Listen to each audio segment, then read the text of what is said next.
ప్రియమిత్రమా, దృష్టిని మార్చుకో, సృష్టి ఎన్నడూ మారదు.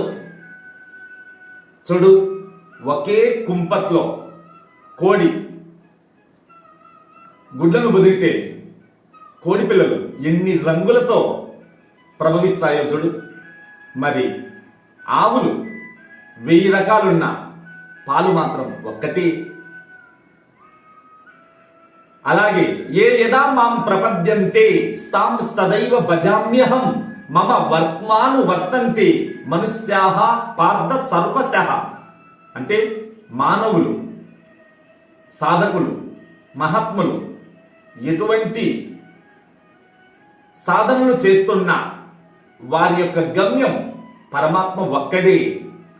కనుక భీతి చెందకుండా పరమాత్మ సర్వులకు ఎవరు కష్టపడినా అంత స్థితిని వాళ్లకు తప్పకుండా అందిస్తాడు.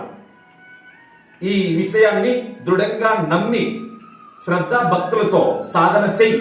నీ జన్మ ధన్యం. ఓం స్వస్తి.